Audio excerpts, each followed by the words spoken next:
अस्सलामु अलैकुम वरहमतुल्लाहि वबरकातुहू। माय डियर स्टूडेंट्स, उम्मीद है आप अच्छे से होंगे, खुश होंगे, रोज़े पे आज होंगे।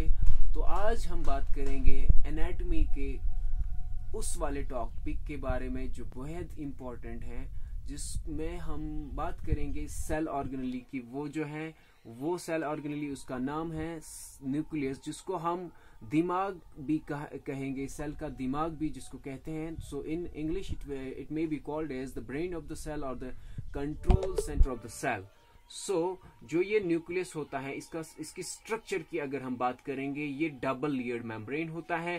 दैट मीन्स इसके दो हिस्से होते हैं। आउटर वाला हिस्सा जो होता है उसको हम कहेंगे, जो आप यहाँ पे देख सकते हैं, that is outer nuclear membrane. जो इनर वाला होता है उसको कहते हैं इनर न्यूक्लियर मेम्ब्रेन। तो इनके दरमियान एक स्पेस होती है, एक जगह होती है, एक गैप होती है, जिसको हम बोलते हैं पेरीन्यूक्लियर स्पेस। क्या बोलते हैं उस वाली स्पेस को? Perinuclear space. उसकी जो लंबाई, उसकी जो चौड़ाई होगी या लंबाई होगी, वो तकरीबन 10 से 50 नैनोमीटर्स होगी।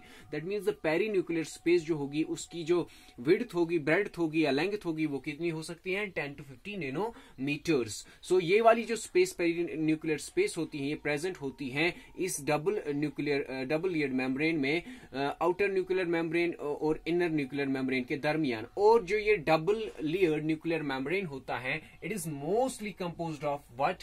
Lipids and proteins.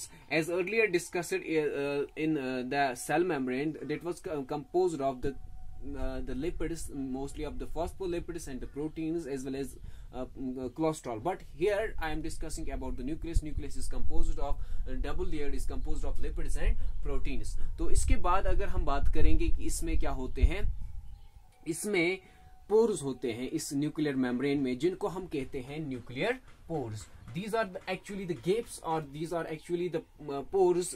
That means the thin spaces present in between in between the nuclear membrane. तो उसको हम कहते हैं न्यूक्लियर पोर्स।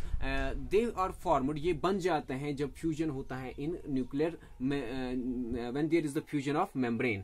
So जो इनका मेन फंक्शन होता है इन न्यूक्लियर पोर्स का, इन न्यूक्लियर पोर्स का मेन फंक्शन, मेन काम ये होता है कि इनको ट्रांसपोर्टेशन करनी होती है मटेरियल्स की। ट्रांसपोर्टेशन करनी है तो होती है मटेरियल्स की, मगर कहां से कहां तक? Between the cytoplasm and nucleus. जो साइटोप्लाज्म होता है, सेल का जो बाहर वाला हिस्सा होता है, वहां से इनको क्या करना होता है? ट्रांसपोर्ट करना है मटेरियल लाइक प्रोटीन्स, कहां की ओर? न्यूक्लियस की ओर। या न्यूक्लियस से इनको लाने होते हैं बाहर मटेरियल्स टुवर्ड्स द साइटोप्लाज्म। तो ये काम होता है न्यूक्लियर पोर्स का। तो इसके बाद अगर हम बात करेंगे जो अंदर वाला स्ट्रक्चर, अब देखेंगे हम न्यूक्लियर मेम्ब्रेन के बाद अगर हम बात करेंगे न्यूक्लियर पोर के बाद, बात करेंगे beyond the nuclear membrane, beyond the nuclear pore, तो वहां पे और भी चीजें वहां पे प्रेजेंट होते हैं। जैसे पहला जो होता है वो होता है न्यूक्लियोप्लाज्म। न्यूक्लियोप्लाज्म जो होता है, जस्ट लाइक द साइटोप्लाज्म जो सेल में प्रेजेंट होता है, उसी तरह न्यूक्लियोप्लाज्म भी होता है, फ्लूइड होता है ये। तो इसमें क्या होता है? इसमें दो किस्म की चीजें होती हैं, दो किस्म के स्ट्रक्चर्स प्रेजेंट होते हैं। एक तो होता है न्यूक्लियोलस और होता है क्रोमैटिन। क्या क्या होता है? Nucleolus and chromatin. जो न्यूक्लियोलस होता है, nucleolus means it is a singular of nucleoli. So you should remember there are numerous nucleoluses. That means in single term we can call that as nucleoli. So nucleoli वहां पे present होता है। उसके साथ साथ वहां पे क्या होता है? chromotins are present there. ठीक है।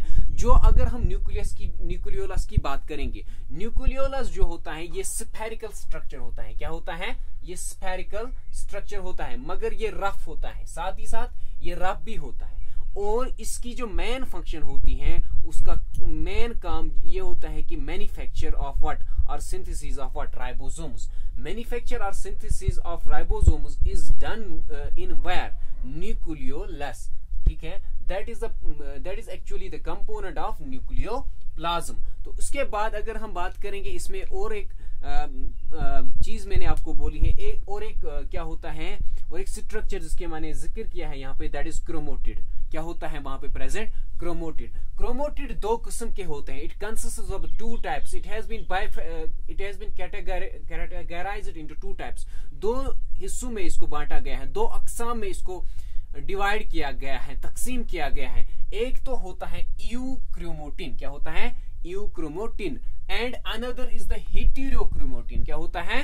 Heterochromatin. As you can see here, the heterochromatin is actually the tightly packed. It is what? It is tightly packed. और इसका जो डीएनए होता है वो लेस फंक्शनल होता है। क्या होता है? Less functional. एक तो ये हेटेरोक्रोमोटिन क्या होता है? ये होता है टाइटली पैक्ड, और क्या होता है इसके साथ साथ ये लेस फंक्शनल होता है।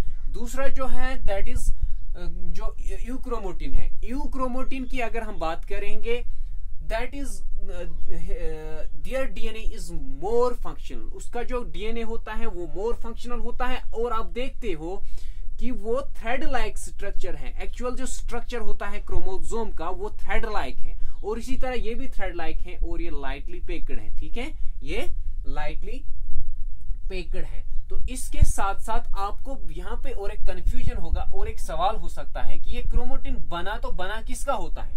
It is composed of actually, it is made up of actually DNA and the proteins. ठीक है, प्रोटीन और डीएनए का ये बना होता है। और प्रोटीन्स में भी वो कौन से प्रोटीन्स प्रेजेंट होते हैं जिनका बना होता है? That we called as histoproteins. उनको हम क्या बोलते हैं? हिस्टोप्रोटीन्स।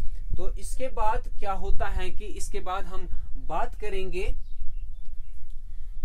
जो आपने सुना भी होगा कि जो क्रोमोसोम होते हैं, क्रोमोसोम किस बला का नाम है? क्रोमोसोम किन को हम कहते हैं? क्रोमोसोम जो होते हैं वो एक्चुअली क्रोमोटिन ही होते हैं, मगर at the time of cell division क्या होता है कि ये जो क्रोमोटिन होते हैं, क्रोमोटिन्स क्या होते हैं? ये कंडेंस होते हैं। क्या होते हैं?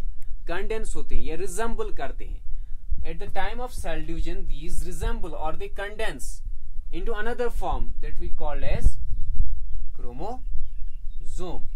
तो ये एक स्ट्रक्चर बनाते हैं क्रोमोसोम का, इस तरह से। This can't be seen by the naked eye. This can't be seen in the nucleus. But at the time of the cell division, we can see them. When these chromatids get resembled, they get changed into the another form that we call as chromosome. So जो ये chromosome होता है, इसकी structure की बात करेंगे तो ये इनके दो हिस्से होते हैं। एक तो होता है इसमें क्या? एक तो होता है इसमें क्रोमोटिड्स। आर्म्स जो होती हैं दैट वी कॉल्ड एज क्रोमोटिड्स। जो बीच वाला हिस्सा होता है in the centre, it is central region is what? Central region को हम कहते हैं सेंट्रियोसोम। क्या कहते हैं? सेंट्रियोसोम और सेंट्रोमियर। ओके, सेंट्रोमियर इसको कहते हैं। तो इस तरह से मैंने आपको बताया किस किस के बारे में, न्यूक्लियस के बारे में, न्यूक्लियस के स्ट्रक्चर के बारे में, और मैंने आपको बताया कि क्रोमोटिन के कितने टाइप्स होते हैं, न्यूक्लियोप्लाज्म में क्या होता है। तो इसके साथ साथ हम जान लेंगे कि हमारे बॉडी में कितने क्रोमोसोम्स टोटल प्रेजेंट होते हैं। अगर ऐसे देखेंगे 46 chromosomes are present in the human body. In pairs there are 23 pairs of what? Chromosomes. इसके साथ साथ अगर हम बात करेंगे कि जो डीएनए होता है, डीएनए को हम बोलते हैं what? DNA is called the genetic material of the cell. Why we called the DNA is the genetic material of the cell? Because all the functions of the cell are carried, because all the functions of the cell are done by this DNA, especially the metabolic functions of the cell are carried by this DNA. This is all about the structure of what? The nucleolus. In the next nucleus, in the next lecture, inshallah, we will discuss about the functions of the nucleus. Okay, thanks for listening to today's lecture. Hope you would have understood.